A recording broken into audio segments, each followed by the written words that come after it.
بسم الله الرحمن الرحيم. الحمد لله والصلاة والسلام على سيدنا محمد وعلى آله وأصحابه أجمعين. الحمد لله والصلاة والسلام على سيدنا محمد وعلى آله وأصحابه أجمعين. أما بعد فأعوذ بالله من الشيطان الرجيم. بسم الله الرحمن الرحيم.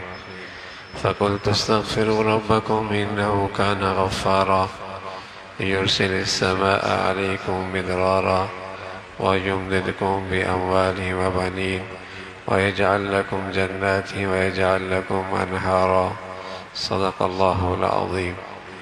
اللهم صل على سيدنا محمد النبي الأمي وعلى آله وأصحابه وسلم. اللهم صل على سيدنا محمد النبي الأمي وعلى آله وأصحابه وسلم. میرے معزز مسلمان بزرگوں، عزیز بھائیوں اور امت مسلمہ کی مقدس ماں اور بہنوں، زندگی مشکلات کا نام ہے، دنیا مصائب کا نام ہے، اور اس وقت وطن عزیز جن حالات سے گزر رہا ہے، شاید ہی کوئی مسلمان ایسا ہو جس کے دل میں ان حالات سے کانٹا نہ چبھتا ہو۔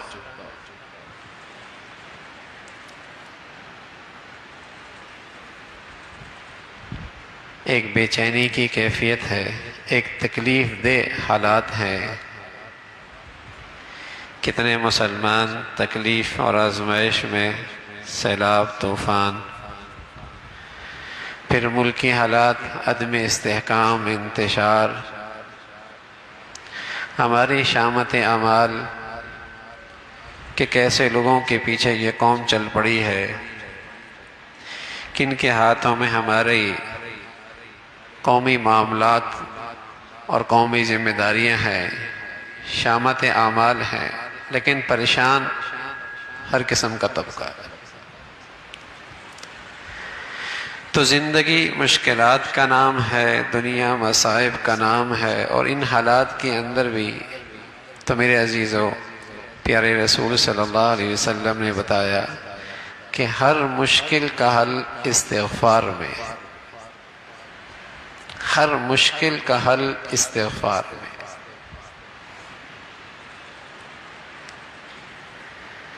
چاہے وہ مشکلات قومی درجے کی ہوں، قومی سطح پہ یا قوم اللہ سے معافی مانگنے لگے، تو اللہ کے نبی نے فرمایا ان کا حل موجود ہے، ان مشکلات سے نکلنے کا راستہ موجود ہے۔ انفرادی اور نجی زندگی میں آدمی مشکلات کا شکار ہے اور اللہ تعالیٰ سے سچی معافی مانگنے لگ جائے، اللہ اسے مشکلات سے نکال دے۔ یہ ایسا مبارک عمل ہے، رسول اللہ صلی اللہ علیہ وسلم فرمایا کرتے تھے میں خود بھی روزانہ دن میں 100 مرتبہ اللہ سے معافی مانگتا ہوں۔ پیارے رسول صلی اللہ علیہ وسلم معصوم، آپ سے گناہ ہو ہی نہیں سکتا، جو بھول چوک ہو جائے اللہ نے پہلے ہی اعلان کر رکھا ہے لِيَغْفِرَ لَكَ اللَّهُ مَا تَقَدَّمَ مِن ذَنبِكَ وَمَا تَأَخَّرَ، آپ کی ساری بھول چوک معاف ہے۔ لیکن پھر بھی عبداللہ ابن عمر فرمایا کرتے تھے رضی اللہ تعالیٰ عنہ، ہم جب آپ کی کسی مجلس میں آپ کے ساتھ بیٹھتے تو ہر تھوڑی دیر کے بعد آپ کے زبان سے یہ کلمات جاری ہوتے، رب اغفر لی وتب علی انک انت التواب الرحیم، اے اللہ معاف فرما دے، اپنی رحمت دے دے، تو بڑا ہی معاف کرنے والا ہے۔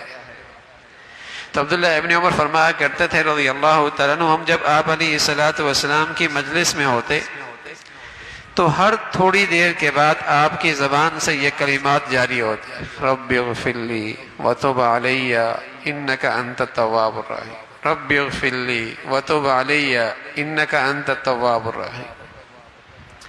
اپنی امت کو سبق دیا کہ یہ تمہارا نسخہ زندگی بھر کام آنے والا ہے، اور آپ علیہ السلام نے بشارت سنائی کہ کل جس کے صحیفہ اعمال میں استغفار کی کثرت ہوگی وہ صحیفہ اسے خوش کر دے گا، اس کو نامہ اعمال اسے خوش کر دے گا۔ جس نامہ اعمال میں استغفار کی کثرت ہوگی وہ اسے خوش کر دے گا۔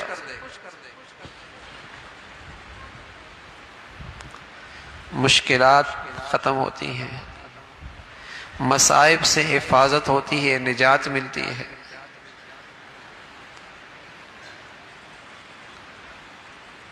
رزق کی تنگی دور ہو جاتی ہے۔ سفیان ثوری رحمۃ اللہ علیہ فرمان لگے، ایک مرتبہ میں حضرت جعفر صادق رضی اللہ تعالیٰ عنہ کی خدمت میں حاضر ہوا اور میں نے عرض کی حضرت کوئی نصیحت فرمائے، تو حضرت نے مجھے 3 نصیحتیں فرمائی۔ ایک نصیحت تو یہ فرمائی کہ جب اللہ کوئی نعمت دے دے تو اللہ سے ڈرو، اللہ سے ڈرو۔ وَإِذَا أَنْعَمْنَا عَلَى الْإِنسَانِ أَعْرَضَ وَنَأَىٰ بِجَانِبِهِ۔ بہت سارے ایسے ہوتے ہیں جب انہیں نعمتیں مل جاتی ہیں تو وہ اللہ کو بھول جاتے ہیں۔ بہت سارے ایسے ہیں جنہیں اللہ نعمتیں دیتا ہے پھر وہ اللہ کو بھول ہی جاتے ہیں۔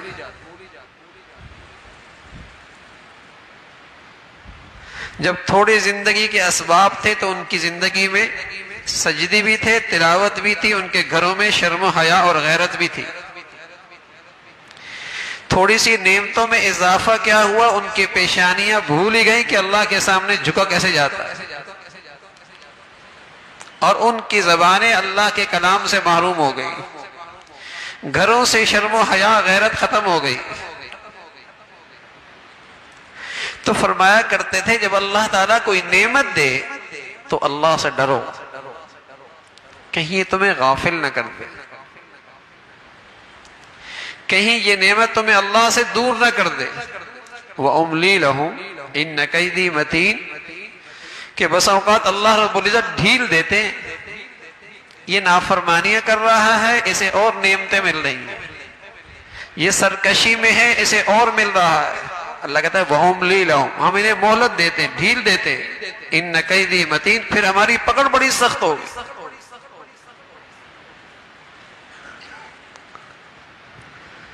تو جعفر صادق فرمانے لگے جب اللہ کوئی نعمت دے دے تو اللہ سے ڈرو، اللہ سے ڈرو، شکر بھی کرو اس نعمت کا، لیکن یہ خوف بھی رہے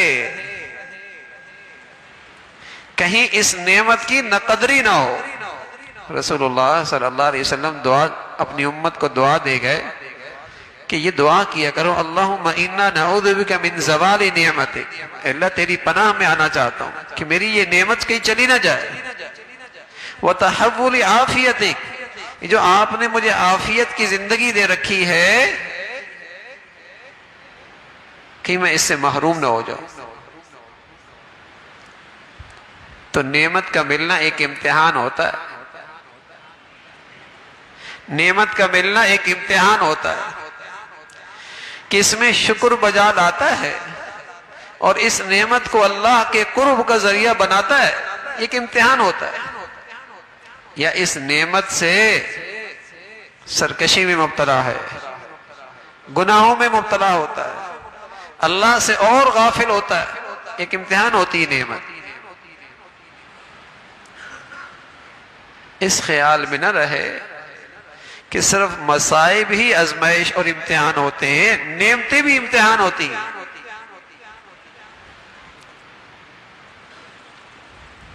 تو فرمایا اللہ تعالیٰ کوئی نعمت دے تو اللہ سے ڈرو، اللہ سے ڈرو،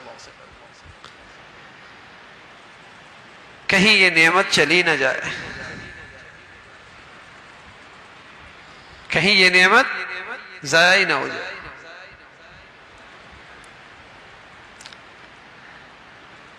قسم قسم کی اللہ نے نعمتیں دے رکھی ہیں، قسم قسم کی نعمتیں، تو ذرا آدمی دیکھے نا ان نعمتوں سے اللہ کے قریب ہو رہا ہے یا دور ہو رہا ہے۔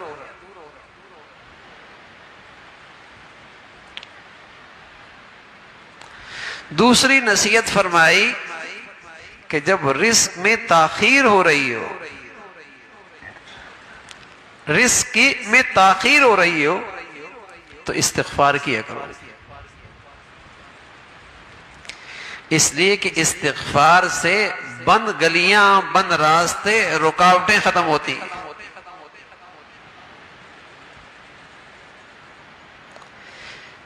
آمد رزق کی رکاوٹیں ختم ہوتی ہیں، استغفار کیا کرو۔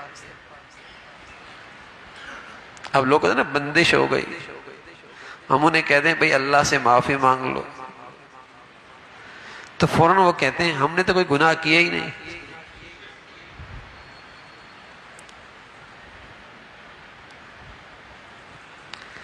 اللہ کے نبی تو ہر لمحے استغفار کر رہا ہے، اور ہمارا ہر لمحہ پتہ نہیں کس گندگی میں، گناہوں میں گزرتا ہے، پھر بھی توبہ کی توفیق نہیں ملتی، استغفار کی توفیق نہیں ہوتی۔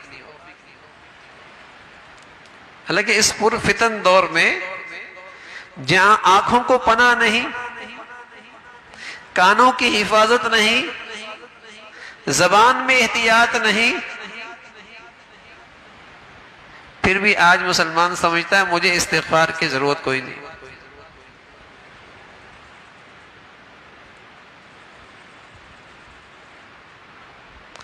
تو فرمایا جب رزق کی تنگی ہو رہی ہو، کوئی رکاوٹ محسوس ہو رہی ہو تو استغفار کرو۔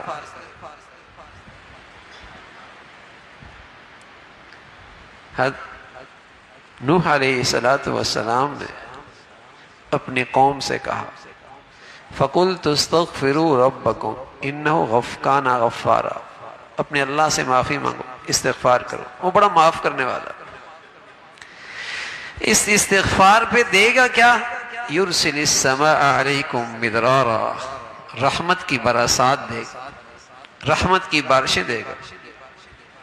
وَيُمْدِدْكُمْ بِأَمْوَالٍ وَبَنِينَ، اللہ تمہارے مال و اولاد میں اضافہ فرمائیں گے۔ سبحان اللہ۔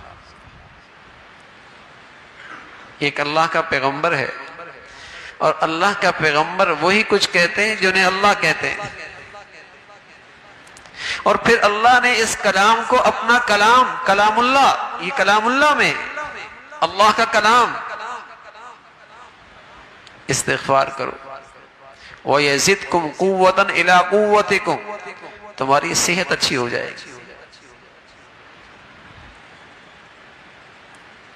تمہاری صحت اچھی ہو جائے گی۔ معافی کا صحت سے کیا تعلق ہے؟ تو بتائیے صحت کس کے ہاتھ میں، رزق کس کے ہاتھ میں، بارشوں کا نظام کس کے ہاتھ میں؟ اللہ کے ہاتھ میں ہے، اور وہ اللہ ہی نسخہ تجویز کر رہے ہیں۔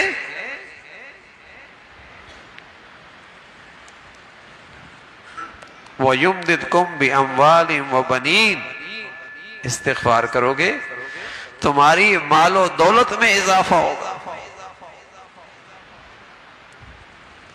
اور تمہاری اللہ رب العزت باغات کا نظام بنا دیں گے، نہریں جاری ہو جائیں گی، کھیت سرسبز ہو جائیں گے۔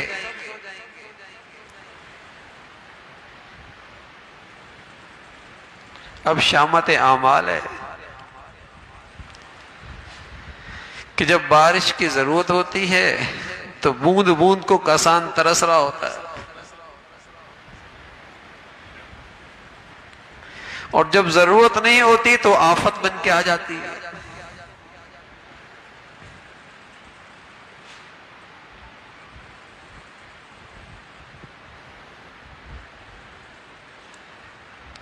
تو استغفار، معافی مانگنے سے، استغفار سے مشکلات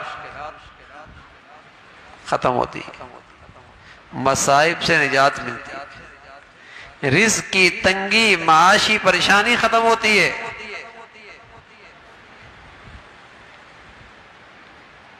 پھر رسول اللہ صلی اللہ علیہ وسلم نے فرمایا آدمی کے دل پہ زنگ لگتا ہے جیسے لوہے پہ زنگ لگتا ہے،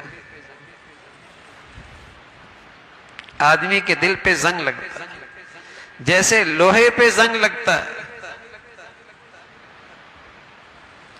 آنکھوں کا موتیا ہوتا ہے نا، دل کی آنکھوں کا موتیا گناہوں کا زنگ ہے، کلا بل ران علی قلوبہم ما کانوا یکسبون،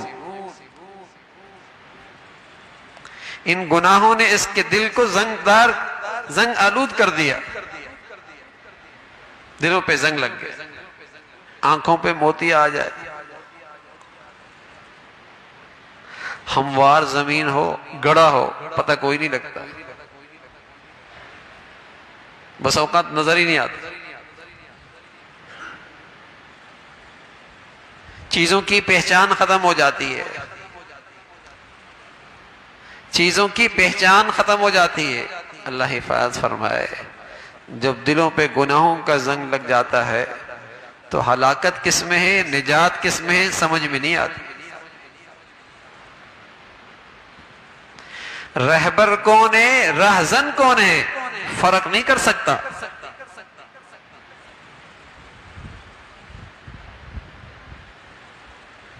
ہلاکت کس میں ہے، حفاظت کس میں ہے، تمیز نہیں کر سکتا۔ رہبر کون ہے، رہزن کون ہے، تمیز نہیں کر سکتا، فرق نہیں آتا، دل بھی اندھا ہو جاتا ہے نا۔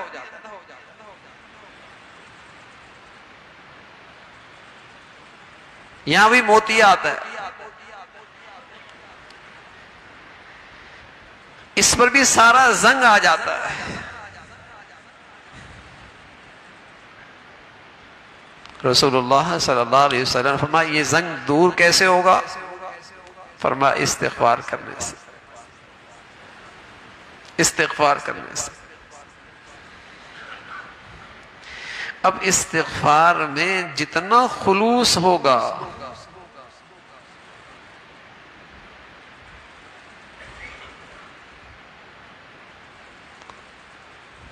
کلر ہوتا ہے نا، کلر کیمیکل ہوتا ہے، کپڑوں پہ داغ لگا ہوتا ہے، تو اچھا کیمیکل ہو تو بڑے سے بڑا داغ بھی صاف ہو جاتا ہے، اچھا کیمیکل ہو تو بڑا سا گہرا سے گہرا داغ بھی صاف ہو جاتا، نشان ہی نہیں رہتا، اچھا کیمیکل ہے، اس کا اثر یہ ہوا کہ داغ ختم ہو گیا۔ میرے عزیزو، اگر استغفار کے اندر بھی اس خلوص ہوگا، اخلاص ہوگا، سچائی ہوگی، تو پھر استغفار کی تاثیر ہوگی، دل کا سارا زنگ اتر جائے گا۔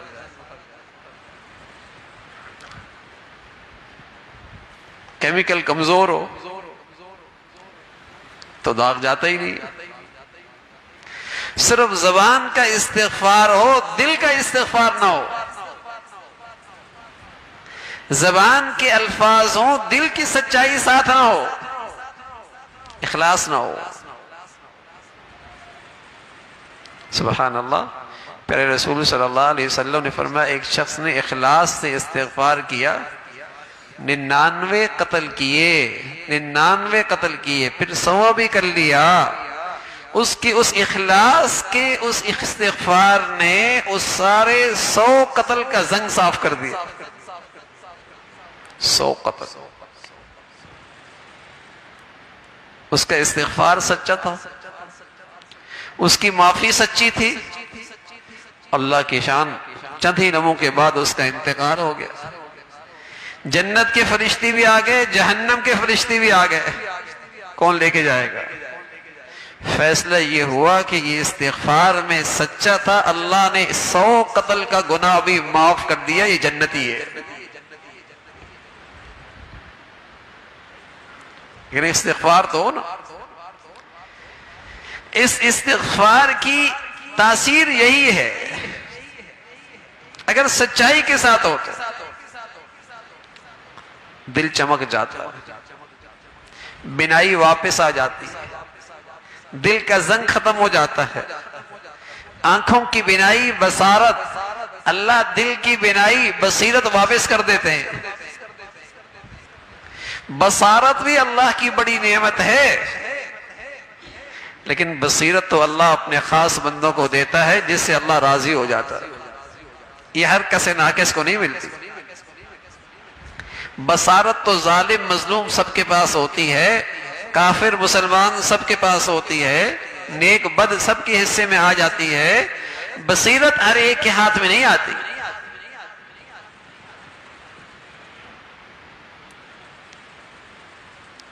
تو پیارے رسول صلی اللہ علیہ وسلم نے بتایا کہ اس سے دل کا زنگ اترتا ہے، دل صاف ہوتا،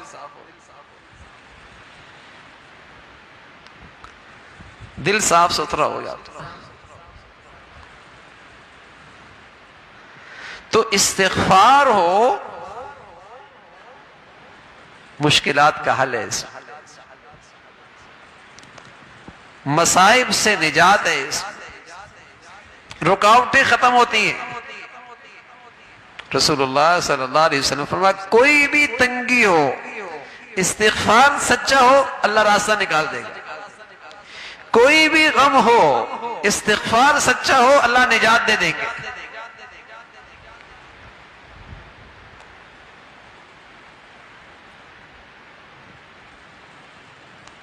غم سے نجات مل جائے گی، رکاوٹیں ختم ہو جائیں گی، اور اللہ رب العزت رزق اور معاش کا راستہ آسان فرما دیں گے۔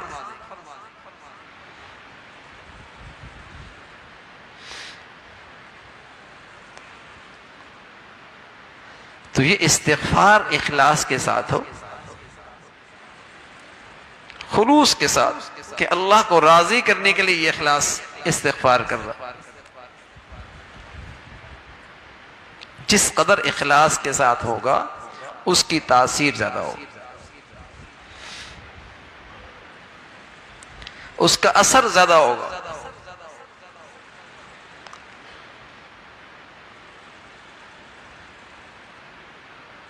تو یہ ایک آسان نسخہ ہے اس دنیاوی زندگی کو بھی اور اخروی زندگی کو بھی آسان کرنے کا۔ دنیاوی زندگی بھی آسان اور اخروی زندگی بھی آسان،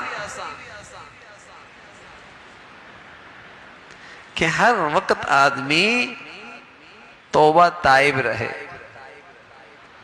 اللہ تعالیٰ سے معافی مانگتا رہے۔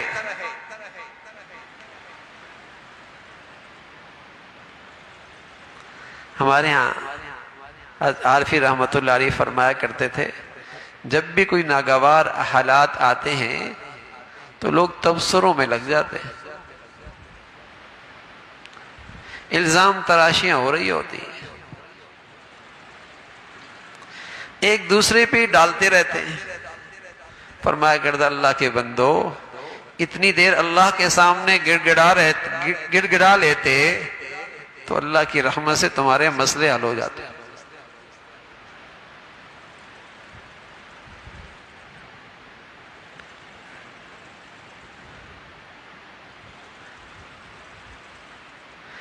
آج جو ہر طرف شامت اعمال، گناہوں کی ایک آگ ہے نا، ہر طرف گناہوں کی آگ، بے پردگی ہے، عریانی ہے، اور ایسا لگتا ہے کہ لقمہ حرام تو زندگی کا جز بن چکا ہے۔ نمازی، حاجی، بس اوقات معاملات میں صفر، معاملات میں صفر، کہ وراثت کا حق ادا کر رہا ہے، ورثاء کا صحیح حق ادا کر رہا ہے، معاملات میں دین پہ چل رہا ہے، شریعت کے مطابق کما رہا ہے، اس کی پرواہ نہیں ہوتی۔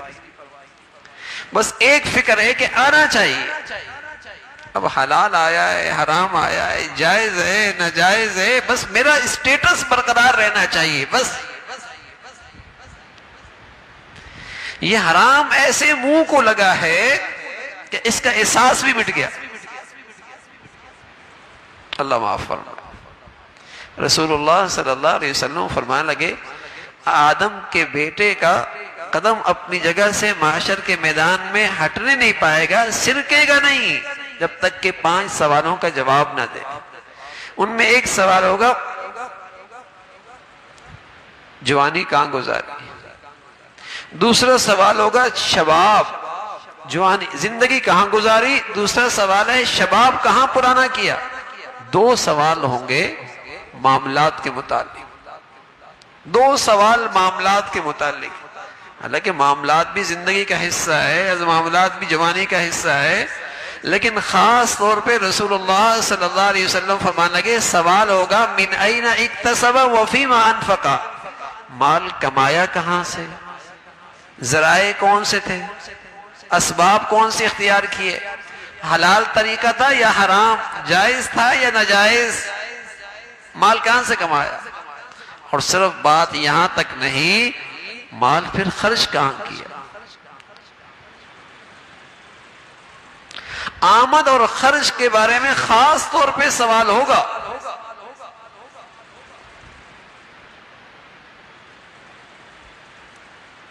اس کا احساس ختم ہو گیا.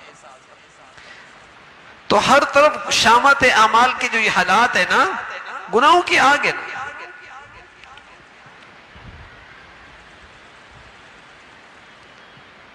بے حیائی ہے، گندگی ہے، بے پردگی ہے، نہ کانوں کو پناہ ہے، نہ آنکھوں کی حفاظت ہے، نہ زبان میں احتیاط رہا، اور نہ لقمہ حلال کھانے کی فکر رہی.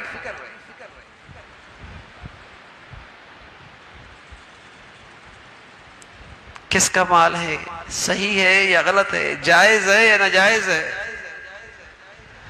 سامنے والے کا حق پورا دے رہا ہوں.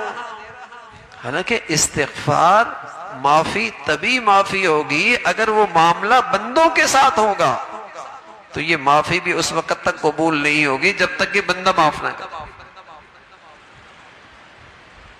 جب معاملے کا تعلق مخلوق سے ہو جائے گا اور کسی مخلوق کے ساتھ ناانصافی اور زیادتی ہو گئی تو استغفار نہیں ہوگا جب تک کہ وہ بندے سے معافی نہ مانگ لے، اس کا حق ادا نہ کرے، اس سے معافی نہ کرا لے.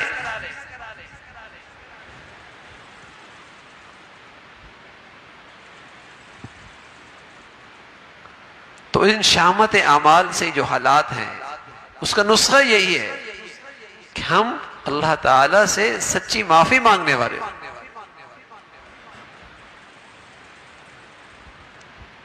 اس کی رحمت متوجہ ہو جائے، اس کا فضل ہو جائے، اس کی مہربانی ہو جائے تو پھر آسمان سے بھی برکتیں بھیج سکتا ہے، زمین کو بھی مبارک کر سکتا ہے.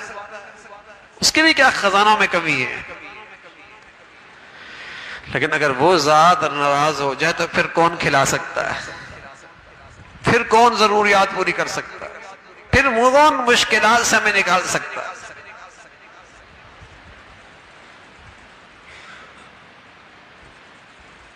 اس ذات کی طرف رجوع کی ضرورت ہے.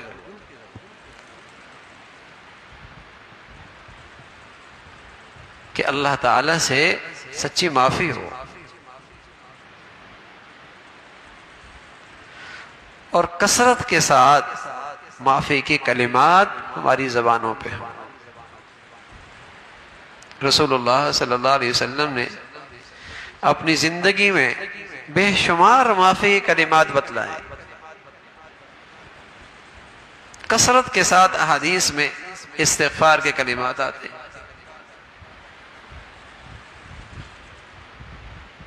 جب دنیا میں حضرت آدم علیہ السلام تشریف لائے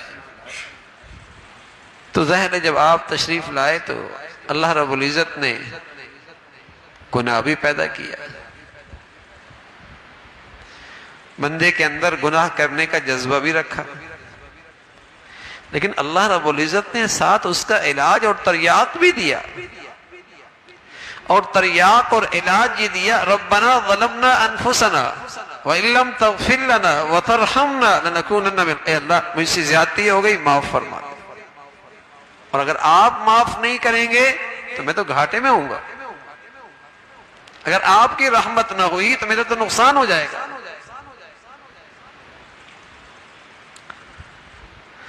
تو اللہ تعالیٰ سے استغفار کرتے رہنا یہ ہمارے گناہوں کا تریاق ہے. جو آگ لگی ہے نا گناہوں کی، یہ استغفار ہی سے بجھے گی. اس تپش سے اگر ہم نے بچنا ہے تو استغفار کرنا ہوگا. اب دیکھو نا، اگر گھر کے اندر اچھا گھر ہو اور بڑا گھر ہو اور اس گھر میں سب کچھ میسر ہو، دنیاوی لحاظ سے کسی چیز کی تنگی نہ ہو، لیکن قسم خدا کی اگر اس گھر میں گناہوں کی آگ لگی ہے اور اللہ کی نافرمانی ہو رہی ہے، دنیاوی لحاظ سے سب کچھ میسر ہے، تب بھی اس کی زندگی میں اس گھر میں سکون نہیں ہو۔ یہ پتھر پہ لکیر ہے، گناہ کی آگ کی تپش وہ محسوس کرے گا، وہ عجیب تکلیف میں زندگی گزار رہا ہو۔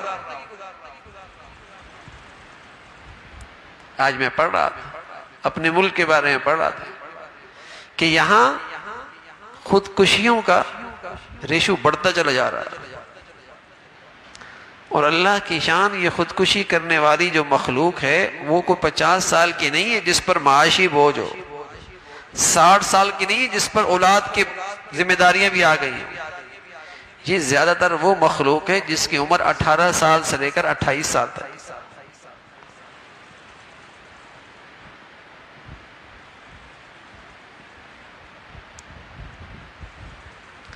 اور اس تعداد میں بھی زیادہ تر وہ مخلوق ہے، وہ نہیں جو دنیاوی لحاظ سے بالکل گئی گزری ہے، جس کے پاس دنیاوی لحاظ سے وسائل بھی ہیں، ان کی تعداد زیادہ ہے۔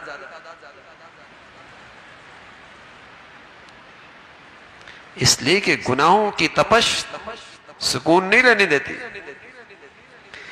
گناہوں کی تپش سکون نہیں لینے دیتی۔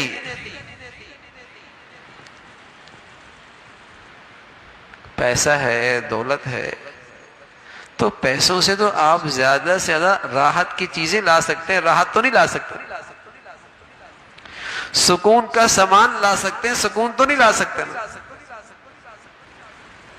گھر میں اولاد کے لیے سب کچھ لا سکتے ہیں، لیکن اولاد کے دل میں باپ کی عظمت، احترام پیسہ تھوڑی آتا ہے۔ بیوی کے لیے جولری لا سکتے ہیں، لیکن بیوی کے دل کے اندر شوہر کا احترام پیسہ تو نہیں آتا۔ عورت پیسوں سے اپنا حسن نکھار سکتی ہے، لیکن شوہر کی آنکھوں میں اس کی قدر آ جائے، یہ پیسوں سے تو نہیں آتا۔ پیسوں سے تحفے تحائف آ سکتے ہیں، لیکن محبتیں پیسے سے تو نہیں آتی۔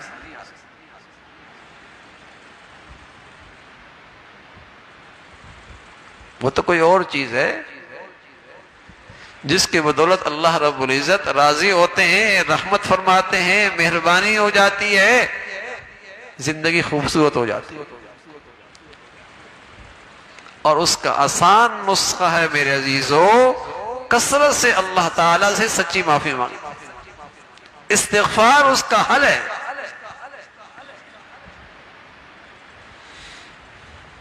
لوگ وظائف پوچھتے ہیں اور بہت وظائف پڑھتے ہیں، اور بندشوں کا بہت علاج تجویز کیا جاتا ہے، اور رکاوٹوں کے سلسلے میں نہ جانے کہاں کہاں دوڑتے ہیں۔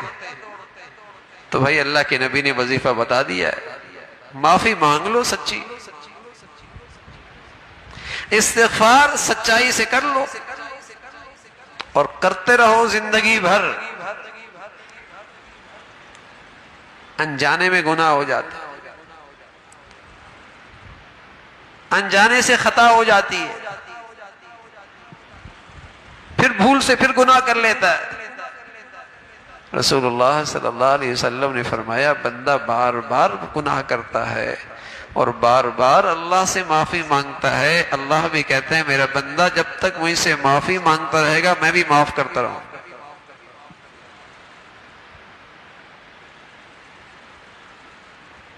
اس میں کمی نہ کرے، تو اس سے زندگی آسان ہو جائے گی۔ اب زندگی مشکل ہوتی چلی جا رہی ہے، زندگی کی مشکلات بڑھتی چلی جا رہی ہیں، اور یقین جانیں جتنا معاشرہ گناہوں سے آلودہ ہوتا چلا جائے گا اور گناہوں کی آگ جلاتا رہے گا، اسی قدر زندگی معاشرے کی مشکل ہوتی چلی جا رہی ہے۔ زندگی کے مسائل، پریشانیاں بڑھتی چلی جائیں گی۔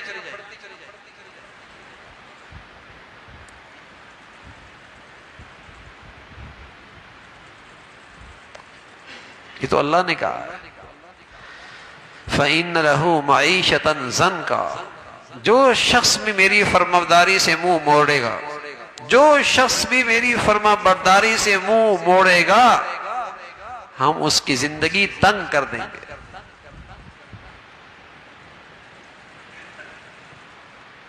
جو بھی ہو، امیر غریب، مرد عورت، مشرقی مغربی، کالا گورا، جو بھی ہماری فرما برداری سے منہ موڑے گا ہم اس کی زندگی تنگ کر دیں گے۔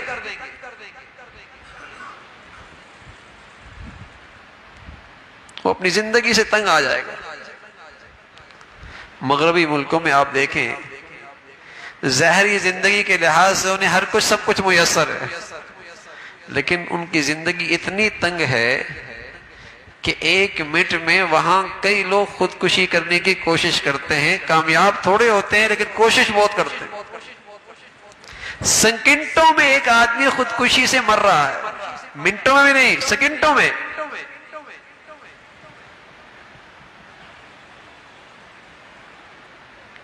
بظاہر ظاہری نقشہ زندگی کے لیے بڑا پرکشش ہے،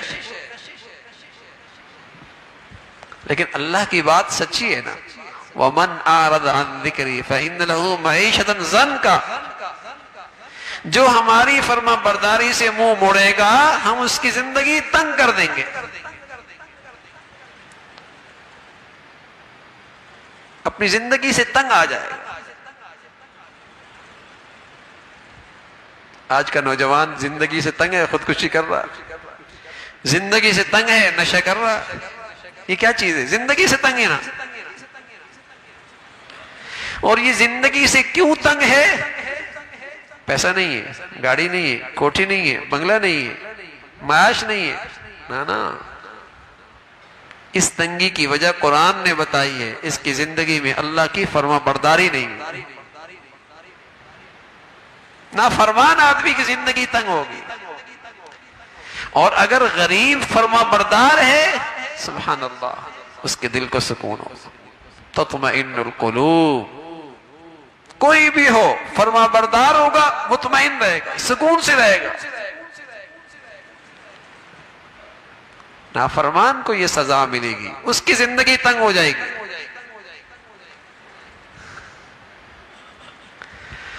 ہم زندگی کے تنگی کے اسباب خود اکٹھے کریں اور پھر پیٹتے رہیں کہ زندگی بڑی مشکل ہوتی چلی جا رہی ہے۔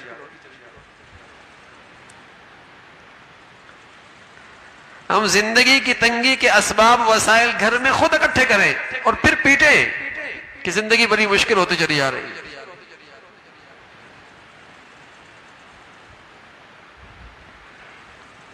تو اللہ کی طرف رجوع ہوگا، سچی معافی ہوگی تو اللہ اس تنگی سے، اس مشکل سے، مصائب سے نجات نصیب فرما دے، لیکن استغفار سچا ہو، معافی سچی ہو۔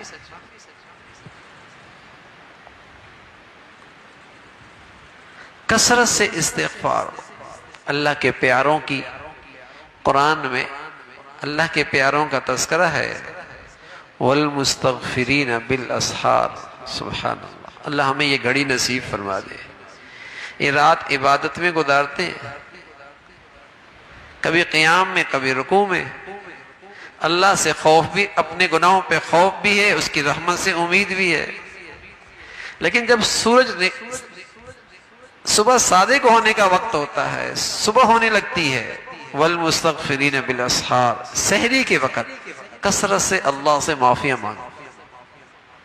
والمستغفرین بالاسحار کانوا قلیلا من اللیل ما یہجعون وبالاسحار ہم یستغفرون، تھوڑی دیر آرام کرتے ہیں بستروں پر، زیادہ تر اللہ کے سامنے کھڑے ہوتے ہیں، لیکن جب سحری کا وقت ہوتا ہے، رات ختم ہونے کو ہوتی ہے، اللہ سے معافیاں مانگتے ہیں۔ اللہ اکبر۔ وہ اپنی عبادت پر بھی استغفار کرتے ہیں، اور آج ہم مسلمان اپنے گناہوں پر بھی استغفار نہیں کرتے۔ کتنا فاصلہ ہے زندگیوں میں، کتنا فرق ہے زندگیوں میں۔ وہ اپنی عبادت پہ بھی استغفار کر رہے ہیں، رات عبادت میں گزر رہی، اللہ کے سامنے مناجات ہو رہی، سجدہ ہے، رکوع ہے، قیام ہے، اور آخر میں استغفار ہے۔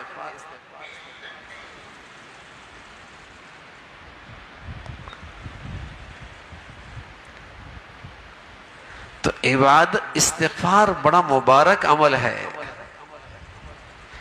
نیکیوں کی بات کرو گے، اللہ نیکیوں کی کمی پوری کر دیتے، اس نیکی کو کمال کا درجہ دے دیتے۔ خطاؤں اور گناہوں پہ کرو گے، اللہ رب العزت اس کو معاف فرما دے۔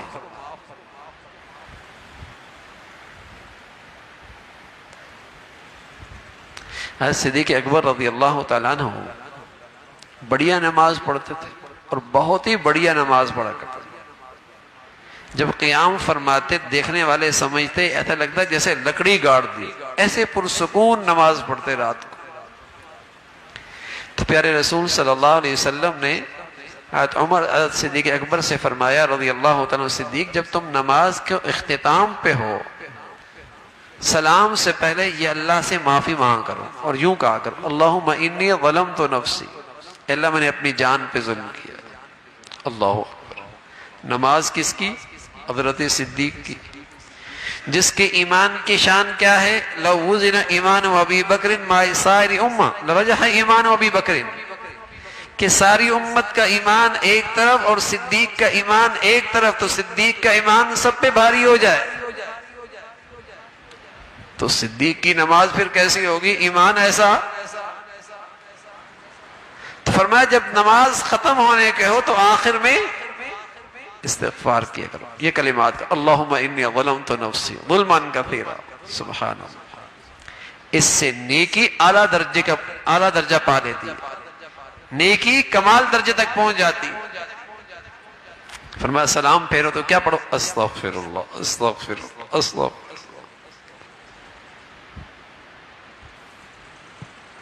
تو وہ بڑا خوش نصیب آدمی ہوتا ہے جس کے نامہ اعمال میں کثرت سے استغفار ہو، بڑا خوش نصیب ہے، اللہ کے یہاں بھی سرخرو ہوگا، اپنے نامہ اعمال دیکھ کر بھی اسے خوشی ہوگی، اور زندگی اس کی بڑی آسان رہے گی۔ اللہ زندگی میں آسانیاں بہت پیدا فرمائیں، آسان زندگی کا نسخہ ہے کہ ہماری زندگی میں اللہ تعالیٰ کے دربار میں معافی زیادہ ہو، استغفار کی کثرت ہو۔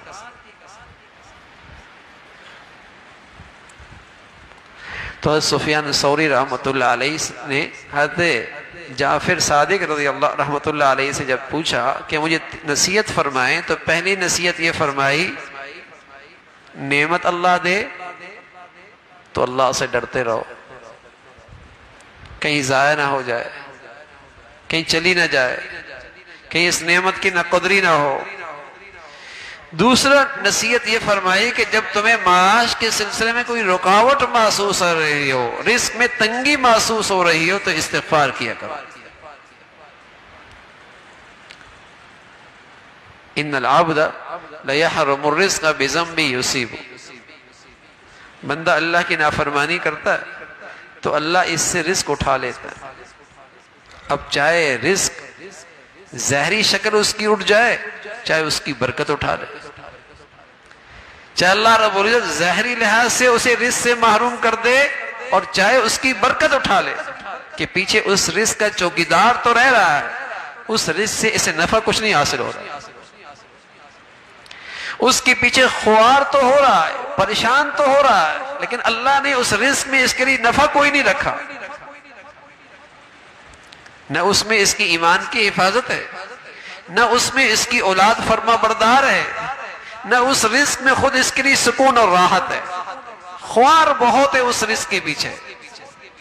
گناہوں کی نحوست سے اللہ رب العزت رزق یا تو رزق ہی لے لیتے ہیں، معاش اور رزق کے راستے میں رکاوٹیں ڈال دیتے ہیں، یا اللہ تعالیٰ اس کی برکت اٹھا لیتے ہیں کہ دیکھنے میں وہ رزق لگتا ہے لیکن خوار اس کے پیچھے، اس رزق سے نہ اس کا ایمان کی حفاظت ہوتی ہے، نہ اولادیں فرما بردار ہوتی ہیں، نہ اسے راحت اور سکون ملتا ہے، نہ دنیا راحت کی بنتی ہے، نہ موت اچھی آتی ہے، گناہ کی نحوست ہوتی ہے۔ تو فرمایا جب معاش کے مسئلے میں کوئی رکاوٹ ہو تو استغفار کیا کرو، استغفار کیا کرو، اللہ وہ رکاوٹ دور فرما دیا کریں گے۔ امام ابو حنیفہ رحمۃ اللہ علیہ، حضرت رحمۃ اللہ علیہ کا یہ معمول تھا، جب کوئی مسئلہ مشکل ہوتا اور وہ زیادہ وقت لے رہا ہوتا سمجھنے میں، تو آپ اکیلے بیٹھ کے استغفار کرتے اور فرماتے جیسے ہی میں یہ کرتا ہوں اللہ میرے لیے وہ مسئلہ آسان فرما دیتا۔ اس استغفار کے عمل میں ایسا نور ہے، اس میں اللہ رب العزت نے ایسی آسانیاں رکھی ہیں، استغفار کر لیتا۔ اور تیسری نصیحت یہ فرمائی سفیان ثوری کو کہ لا حول ولا قوت الا باللہ، اس کی کثرت کیا کرو، لا حول ولا قوت الا باللہ۔ حضرت مفتی شفیع صاحب رحمۃ اللہ علیہ میں لکھا کہ مشکلات میں اس کا ورد اور اس کا ان کلمات کا ذکر آدمی کے لیے بہت آسانیاں لے کے آتا۔ لا حول ولا قوت الا باللہ، اس میں در حقیقت بندہ اپنے اللہ کے سامنے اپنی عاجزی، اپنی انکساری، اپنی عبدیت کا اعتراف کرتا ہے، اظہار کرتا ہے، اللہ تیری قدرت کے بغیر تو کچھ نہیں ہونا، تیرے فضل اور مہربانی کے بغیر تو کچھ نہیں ہونا، کیا میری کوشش اور کیا میری محنت، کیا میری تدبیریں اور کیا میرے اسباب، ان سب میں تاثیر تو تب آئے گی جب آپ چاہیں گے تو، ورنہ تو میری ساری محنت بھی دھری کی دھری، منصوبہ بندی بھی دھری کی دھری، ساری پلاننگ فیل۔ بس اے اللہ میں تیرا بندہ عاجز ہوں، لا حول ولا قوت الا باللہ، تیری توفیق کے بغیر کچھ نہیں ہوتا۔ تو استغفار کی کثرت ہو، لا حول ولا قوت الا باللہ العلی العظیم، ان کلمات کی برکت سے اللہ رب العزت مشکلیں آسان فرما دیتے ہیں، مشکلیں آسان فرما دیتے ہیں۔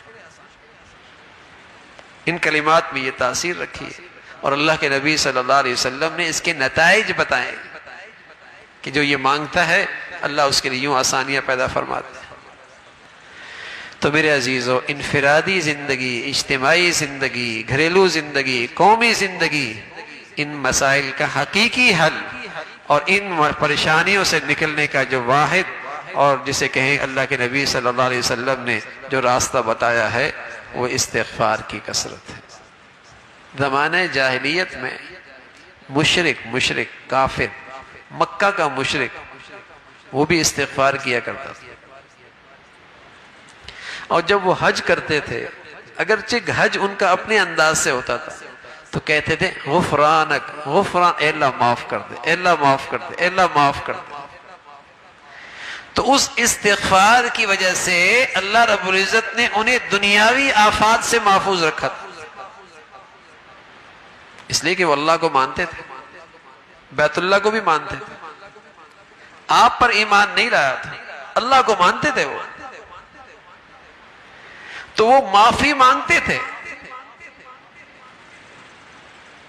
تو جب مشرک استغفار کرے، اس کی حفاظت ہو جائے، تو میرے عزیزو اگر مسلمان اپنے اللہ سے سچی معافی مانگنے لگ جائے تو پھر اللہ رب العزت اس کی کیسی حفاظت کا انتظام کرے، اور اسے کس طرح اپنی شان سے ہر قسم کے شر اور فتنے سے محفوظ رکھیں۔ استغفار میں یہ تاثیر ہے، اس میں یہ قوت ہے کہ آدمی کثرت سے استغفار کرے، معافی مانگتا رہے، انشاءاللہ اللہ رب العزت کی رحمت متوجہ ہوگی۔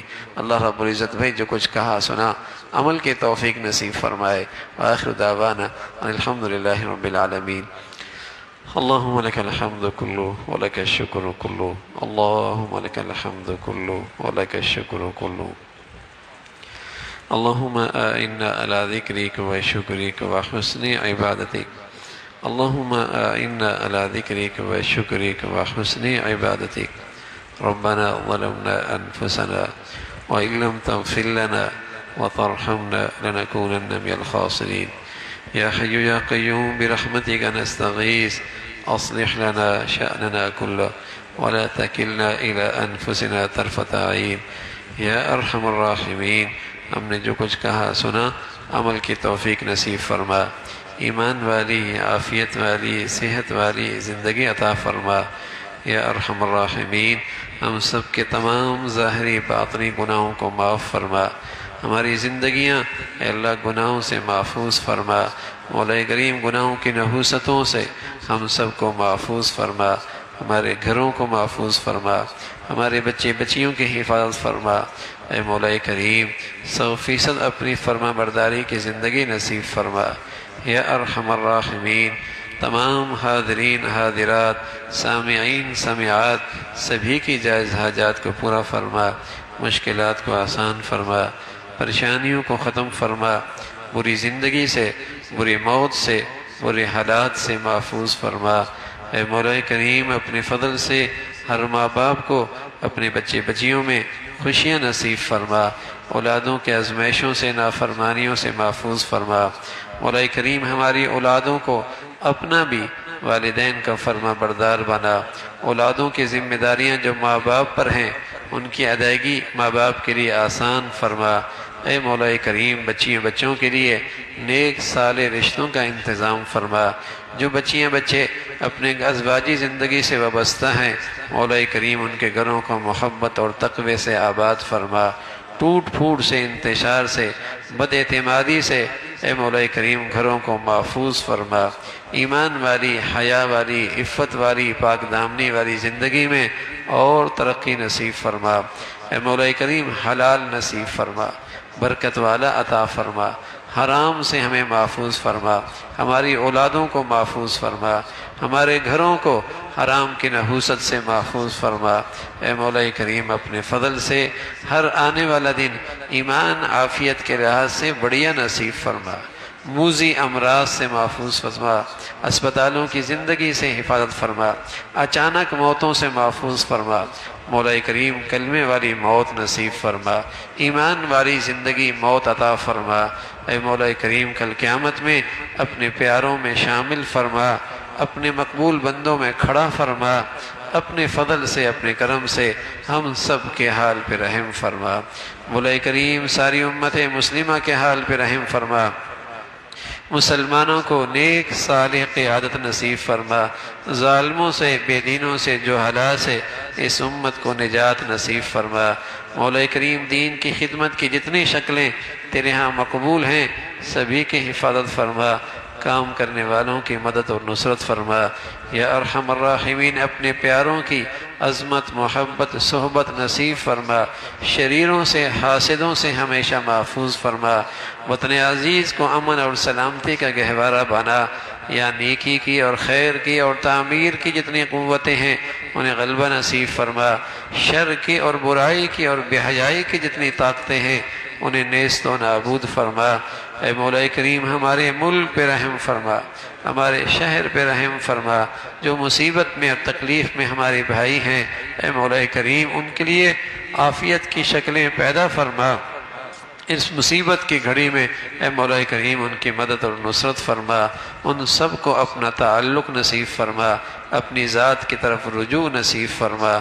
اے مولا کریم اپنے فضل سے مسلمانوں کو ایمان اسلام پر باہمی اتفاق نصیب فرما، رنگ نسل وطن اور ان بنیادوں پر جو مسلمانوں میں نفرتوں کا بیج بول رہے اے مولا کریم مسلمانوں کو ان کے شر سے محفوظ فرما، عصبیت سے اور قومیت سے اور لسانیت سے اے مولا کریم ان تمام بے دینی کے نعروں سے مسلمانوں کو ہمیشہ محفوظ فرما، ایمانی اسلامی اخوت کو زندہ فرما، اسلامی ایمانی حمیت کو زندہ فرما، اسلامی ایمانی بھائی چارے کو زندہ فرما۔ مولا کریم مسلمانوں کو بے دینی سے اور نفرتوں کی شکلوں سے ہمیشہ محفوظ فرما۔ ربنا تقبل منا انك انت السميع العليم وتب علينا انك انت التواب الرحيم وصلى الله على سيدنا محمد وعلى آله واصحابه اجمعين برحمتك يا رب۔